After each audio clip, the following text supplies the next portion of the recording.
Bharatiya Janata party ఆవిర్భావ దినోత్సవ సందర్భంగా భారతీయ జనతా పార్టీ కార్యకర్తలకు నాయకులకు దేశ ప్రజలందరూ కూడా హృదయపూర్వక శుభాకాంక్షలు.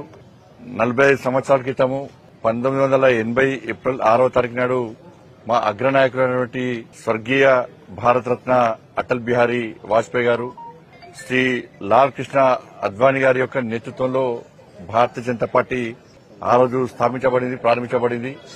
45 సంవత్సరాల నుంచి నేటి వరకు కూడా అనేక ఒడిదుడులు ఎదుర్కొని అపజయాలను సైతం భరించి, అనేక అవమానాలను భరించి, అనేక మంది కార్యకర్తల యొక్క బలిదానాలు, నమ్మిన సిద్ధాంతం కోసం బలిదానాలతో పాటు నేడు అధికారంలోకి వచ్చిన పార్టీ భారతీయ జనతా పార్టీ. గతంలో 2 సీట్లు ఉన్నటువంటి భారతీయ జనతా పార్టీని అనేక రకాలుగా అవమానపరిచిన విషయం ఇలా కార్యకర్తలు గుర్తు చేసుకుంటా ఉన్నారు. కానీ అప్పటి నుంచి ఇప్పటి వరకు కూడా సిద్ధాంత బలం, జాతీయ భావాజాలమే ఇలా భారతీయ జనతా పార్టీని ఈ స్థాయికి తీసుకొచ్చింది. 2019లో 18 కోట్ల సభ్యత్వంతో భారతీయ జనతా పార్టీ ప్రపంచంలో అతిపెద్ద జాతీయ పార్టీగా ఇవాళ ఆవిర్భవించింది. ఈరోజు దేశవ్యాప్తంగా 16 రాష్ట్రాల్లో అధికారం ఉంది. 6 రాష్ట్రాల్లో కూటమి ప్రభుత్వాలున్నాయి. ఇట్లా రెండే ఎంపీలు ఉన్నటువంటి భారతీయ జనతా పార్టీ వల్ల దేశాన్ని 11 సంవత్సరాలుగా దేశాన్ని పాలిస్తున్నది.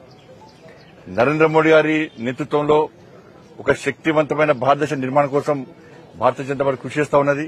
ఇవాళ ప్రధానమంత్రి గరీబ్ కళ్యాణ్ అన్న యోజన కింద దేశంలో 80 కోట్ల మంది ప్రజలకు ఉచిత బియ్యాన్ని అందిస్తున్నాం. తెలంగాణ రాష్ట్రంలో మోడీ బియ్యాన్ని, సన్న బియ్యాన్ని అందిస్తున్నాం. దాంతోపాటు స్వచ్ఛ భారత్ అభియాన్ పేరు మీద మరుగుదొడ్డి నిర్మించడం, అటల్ బిహారీ వాజ్పేయి గారి నేతృత్వంలో అప్పటి నుంచే స్వర్ణ చతుర్భుజి పేరుతోని ఇవాళ జాతీయ రహదారులు నిర్మించడం. దాంతోపాటు అటల్ బిహారీ వాజ్పేయి గారి యొక్క ప్రభుత్వ హయాంలో ఇవాళ అణుపరీక్షలు నిర్వహించి ప్రపంచానికి భారతదేశం యొక్క అణుశక్తితో చూపడం జరిగింది. పాకిస్తాన్ తో కార్గిల్ యుద్దం అప్పుడు భారతదేశం యొక్క సైనిక శక్తినేందో ఇవాళ ప్రపంచానికి చాటి చెప్పినాం.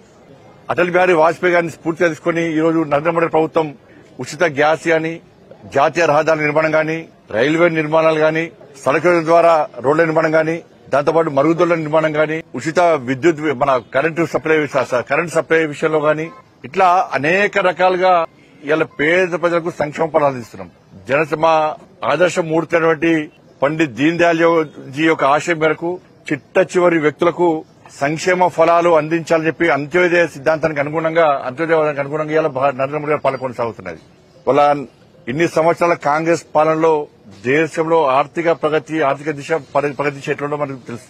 11వ స్థానం నుండి ఆర్థిక ప్రగతిలో భారతదేశం 11వ స్థానం నుంచి ఇవాళ 5వ స్థానం తీసుకొచ్చి ఇంకా రాబోయే 2 సంవత్సరాల్లో దీన్ని 3వ స్థానం తీసుకురావాలని చెప్పి అగ్రరాజ్యాల సరసన మనం చేరాలని చెప్పి ఒక ఆలోచనతో, ఒక మొండి పట్టుతోని నరేంద్ర మోడీ గారి ప్రభుత్వం ఏ విధంగా ముందుకు సాగుతుందో మనం తెలుసుకోవాల్సిన అవసరం ఉంది. ముఖ్యంగా తెలంగాణ రాష్ట్రానికి అభివృద్ది సంక్షేమ విషయాల్లో గాని, నిధుల విషయంలో గాని ఇలా ఏ విధంగా సహకరిస్తుందో తెలంగాణ సమాజం ఆలోచనలే భారతీయ జనతా పార్టీ కార్యకర్తలు కూడా ఈ విషయాన్ని గ్రామానికి తీసుకోవాల్సిన అవసరం ఉంది. ఇంకా అనేక సంక్షేమ పథకాలను తెలంగాణ రాష్ట్రంలో అమలు చేసే పరిస్థితి లేదు. అయినప్పుడు కూడా కేంద్రం ఎక్కడ కూడా వెనుకడు వేయకుండా తెలంగాణ రాష్ట్ర అభివృద్ధికి సహకరిస్తూ వస్తున్నది. ఈ దేశంలో తెలంగాణ రాష్ట్రం అంతర్భాగం. అన్ని రాష్ట్రాల్లో అభివృద్ది చెందితేనే ఈ దేశం శక్తివంతమైన భారతదేశ నిర్మాణంగా ముందుకు సాగుతుందని చెప్పి ఒక లక్ష్యంతో, ఒక ఆశయంతో అన్ని రాష్ట్రాలను సమాన దృక్పథం చూస్తున్న ప్రభుత్వం నరేంద్ర మోడీ గారి ప్రభుత్వం. ఇటువంటి పాలన దేశంలో కొనసాగుతుంటే దురదృష్టవశాత్తు ఈ తెలంగాణ రాష్ట్రంలో కాంగ్రెస్ పార్టీ భ్రష్టు పట్టింది. 6 గ్యారెంటీలను గాలి కొదిలేసి తెలంగాణ ప్రజలను మోసం చేస్తున్నది.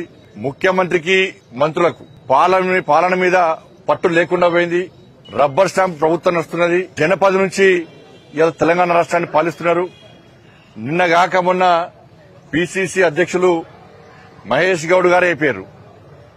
మంత్రివర్గ విస్తరణ అన్నది ఏఐసిసి నిర్ణయిస్తుందని చెప్పని, దీని ద్వారా ఏ విధంగా రబ్బర్ స్టాంప్ గా మారిందో అర్థం చేసుకోవాలి. మంత్రివర్గ విస్తరణ అనేది ముఖ్యమంత్రి యొక్క విచక్షణాధికారం మీద ఆధారపడి ఉంటుంది. సరే, జాతీయ పార్టీ కాబట్టి కొన్ని సూచన సలహాలు తీసుకోవచ్చు. కానీ ఏఐసిసి నిర్ణయిస్తుందని చెప్పడం, దీని ద్వారా తెలంగాణ రాష్ట్రంలో కాంగ్రెస్ పార్టీ ఎవరి చేతిలో కొనసాగుతుందో ఒకటి అర్థం చేసుకోవాల్సిన అవసరం. దాంతోపాటు హెచ్సియు విషయంలో, యూనివర్సిటీ విషయంలో మంత్రుల కమిటీ వేసారు. ఆ మంత్రులు ఏం చేయాలో తెలంగాణ రాష్ట్ర పిసిసి ఇన్ఛార్జ్ అయినటువంటి మీనాక్షి నటరాజన్ గారు సూచనలు ఇస్తారట. అంటే రబ్బర్ స్టాంప్ పాలన తెలంగాణ రాష్ట్రంలో కొనసాగుతున్నది.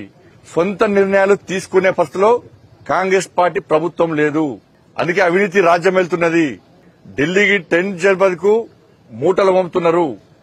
ఆ మూటల కోసం వాళ్ళు ఆశపడి తెలంగాణ రాష్ట్రాన్ని పాలించే స్థితిలో కాంగ్రెస్ పార్టీ ప్రభుత్వం లేదు. అన్నిట్లో కమిషన్ తీసుకుంటున్నారు. కానీ ఇటువంటి పరిస్థితుల్లో తెలంగాణ రాష్ట్ర సమాజం ఆలోచించాలి. దేశంలో డబుల్ ఇంజన్ సర్కార్ ఎక్కడెత్తున్నాయో అక్కడ అభివృద్ది కొనసాగుతున్నది. వాళ్ళ నరేంద్ర మోడీ గారి ప్రభుత్వము ఎక్కడ అవినీతి మచ్చ లేకుండా 11 సంవత్సరాల నుంచి ఈ దేశాన్ని ఒక స్ఫూర్తిదాయకమైన పాలన కొనసాగిస్తూ ఉన్నారు. అటువంటి పాలన ఇవాళ తెలంగాణ రాష్ట్రం రావాలి. ఇచ్చిన హామీలను నెరవేర్చే పాలన రావాలి.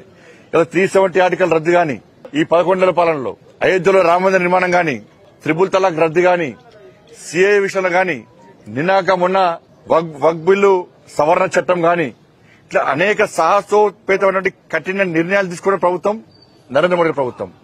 కానీ తెలంగాణ రాష్ట్రంలో ఇచ్చిన 6 గ్యారెంటీలు అమలు చేయలేదు. 420 హామీలు గాలికి వదిలేశారు. పూర్తి అవినీతిమయమైపోయింది. పట్టు లేకుండా పోయింది. ప్రతి దానిలో కమిషన్ తీసుకుంటున్నారు. ఇటువంటి పరిస్థితుల్లో తెలంగాణ రాష్ట్రంలో కూడా డబుల్ ఇంజన్ సర్కార్ వస్తేనే ఆ నరేంద్రుని యొక్క పాలన స్ఫూర్తిగా తీసుకుని తెలంగాణ రాష్ట్రంలో అటువంటి పాలన కొనసాగుతూనే ఈరోజు తెలంగాణ రాష్ట్రం అవినీతి రహిత రాష్ట్రంగా, సంక్షేమ ఫలాలు అమలు చేసే రాష్ట్రంగా, పేద ప్రజలను ఆదుకునేటువంటి రాష్ట్రంగా, చిట్ట చివరి వ్యక్తులకు సంక్షేమ ఫలాలు నీతి నిజాయితీ నిబద్దతతో అందేటువంటి రాష్ట్రంగా అభివృద్ది చెందుతున్న విషయాన్ని తెలంగాణ సమాజం గుర్తుంచుకోవాలి. అందుకే ఒక్కసారి ఆలోచించండి.